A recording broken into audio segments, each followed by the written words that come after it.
Hello साथियों, हम लोग एनसीईआरटी का चैप्टर 1 का क्वेश्चन नंबर 9 देखते हैं।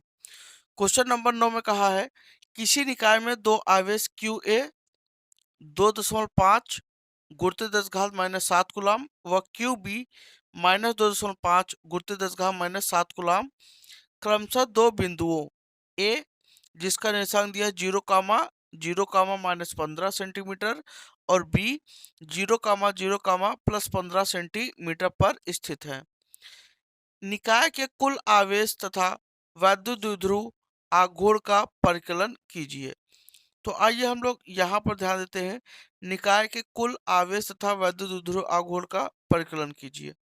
तो यहाँ पर हम लोग अगर बात करें तो यहाँ पर कहा है कि एक सिस्टम है, एक निकाय है। मान लेते हैं ये हमारे पास क्या है, निकाय है। ये आप जानते हैं, ये जो एक्सिस होता है वो एक्स होता है, ये वाई होता है और ये वाला जो एक्सिस होता है वो जेड एक्सिस होता है और ये मूल बिंदु हो गया। अब यहाँ पर दो आवेश दिया है, एक क्यू ए दिया है और एक क्यू बी दिया है। क्यू ए का मान जो दिया है वो आपका 2.5 गुणित 10 के घात दिया है -7 कूलाम और ये दिया है -2.5 गुणित 10 के घात -7 कूलाम। ये दो आवेश दिया है। कह रहा कि इनका जो जो मतलब बिंदु है क्रमशः क्रम से ये जो है वो आपका बिंदु ए पर है और ए का जो निर्देशांक है 0, माइनस 15 सेंटीमीटर और ये बिंदु बी पर है और इसका निर्देशांक 0, प्लस 15 सेंटीमीटर।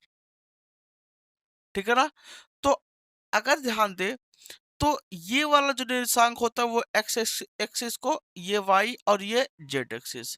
इसका मतलब ए का निर्देशांक 0 है, वाई का भी 0 है। हमें देखना किस पे है, जेड पे।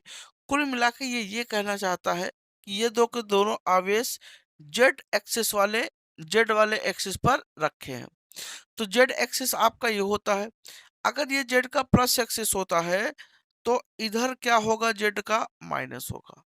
ऐसे इधर क्या होगा, जेड का माइनस होगा। ठीक है ना। ये प्लस और ये क्या हो जाएगा, माइनस। ठीक है ना। तो अगर हम यहाँ पर दो पॉइंट कंसीडर करते हैं, एक ये और एक ये पॉइंट कंसीडर करते हैं, तो ध्यान दीजिएगा कि ये माइनस वाला है तो माइनस में है यहाँ, तो इसलिए आपका ए पॉइंट इधर है और ये प्लस है तो ये बी पॉइंट किधर होगा, इधर होगा। तो इसका निर्देशांक कितना हो गया, 0, माइनस 15 और ये इसका निर्देशांक 0, प्लस 15। ठीक है ना। और सेंटीमीटर में है तो इसका मतलब अगर देखा जाए तो ये 15 सेंटीमीटर और यहां से देखा जाए तो 15 सेंटीमीटर। ये बात हुई। ठीक है ना। तो ओवरऑल दोनों बिंदुओं के बीच का जो डिस्टेंस है, अच्छा, यहाँ ए पर जो आवेश रखा गया है वो आपका प्लस 2.5 गुणित 10 घात माइनस 7 कूलाम और यहाँ पर जो आवेश रखा गया है -2.5 गुणित 10 घात माइनस 7 कूलाम। अब ध्यान दो यार बच्चा, हमने आपको डाइपोल के बारे में पढ़ाया है, इलेक्ट्रिक डाइपोल। इलेक्ट्रिक डाइपोल कब बनता है, जब समान परिमाण का विपरीत आवेश किसी डिस्टेंस पर रखा होता है, तब क्या बनता है, एक डाइपोल का निर्माण करते हैं। तो क्या ये डाइपोल का निर्माण कर रहा है, तो निर्माण कर रहा है क्योंकि ये ऋणात्मक आवेश है, ये क्या है, धनात्मक आवेश। तो अगर यहाँ से आवेश का परिमाण लें तो क्या Q बराबर आपका 2.5 गुणित 10 घात कितना -7 कूलम हो जाएगा। इनके बीच का डिस्टेंस 2L से हम लोग रिप्रेजेंट करते हैं, 2L का मान। तो भाई ये 15 है, ये 15 कितना हो जाएगा, 30 सेंटीमीटर। तो 30 को चेंज करेंगे, 10 घात कितना -2 मीटर हो जाएगा।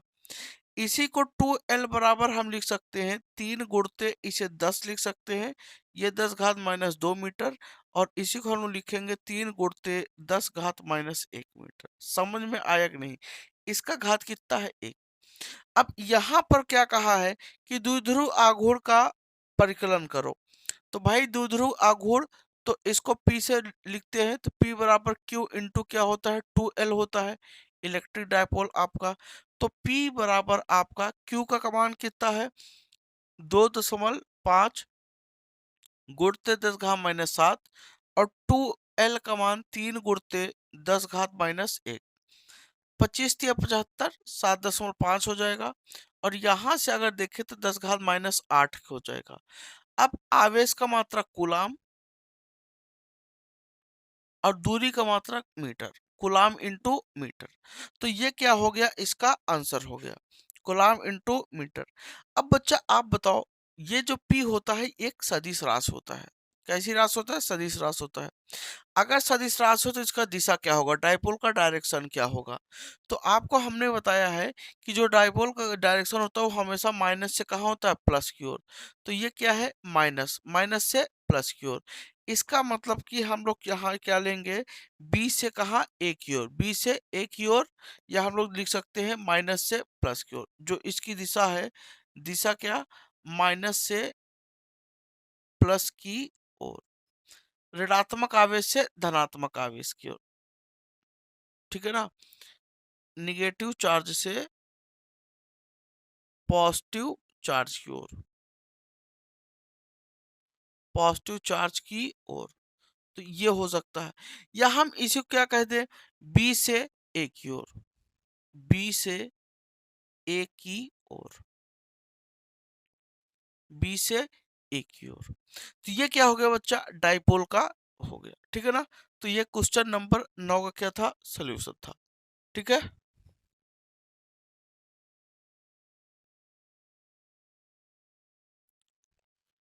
साथियों अब हम लोग क्वेश्चन नंबर 10 देखेंगे। देखिए जरा क्वेश्चन नंबर 10 में क्या कहा है, 4 गुणित 10⁻⁹ कूलाम इंटू मीटर द्विध्रुव आघूर्ण का कोई वैद्युत द्विध्रुव 5 गुणित 10⁴ न्यूटन प्रति कूलाम परिमाण में किसी एक समान वैद्युत क्षेत्र के सापेक्ष 30 अंश के कोण पर संरेखित है, द्विध्रुव का बल आघूर्ण ज्ञात कीजिए। तो ध्यान दीजिएगा, यहाँ पर एक क्या है, वैद्युत क्षेत्र है, ये वैद्युत क्षेत्र है, ठीक है ना, ये वैद्युत क्षेत्र है। और इस वैद्युत क्षेत्र की जो तीव्रता है ई वेक्टर बराबर, ये आपका दिया है 5 गुणित 10⁴, 5 गुणित 10 कितना, 4 न्यूटन प्रति कूलाम। और कहा है कि इसमें कोई द्विध्रुव आघूर्ण है, और उस द्विध्रुव आघूर्ण का मान कितना है, डायपोल का पी का मान है, वो है 4 गुणित 10⁻⁹ कूलाम इंटू मीटर है। ये डायपोल है, और डायपोल कितने अंश के कोण पर है, 30 अंश के कोण पर, ठीक है ना। तो ये डायपोल रखा हुआ है, ये डायपोल रखा हुआ है कितने अंश के कोण पर, थीटा बराबर 30 अंश के कोण पर। और ये पी का मान हो गया डायपोल का, ठीक है ना। तो क्या कहा रहा है कि 30 अंश के कोण पर संरेखित है, द्विध्रुव का बल आघूर्ण ज्ञात कीजिए।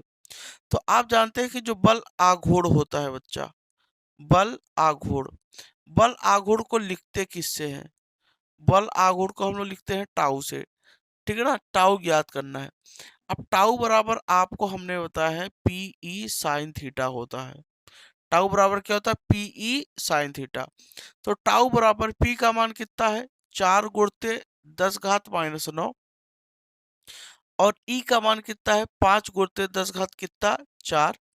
और यहां से साइन थीटा बोले तो 30 अंश, साइन 30 का मान कितना होता है, 1/2 होता है।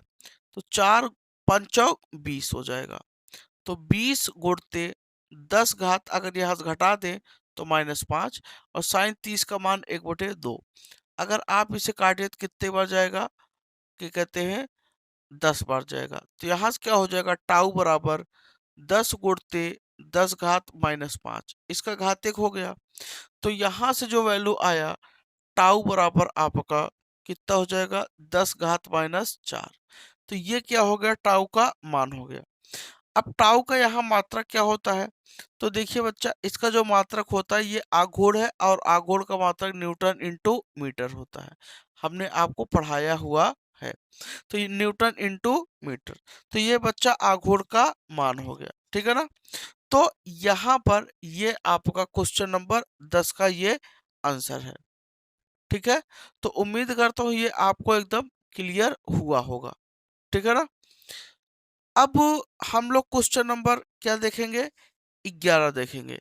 तो मिलते हैं अगले वीडियो में क्वेश्चन नंबर 11 के साथ।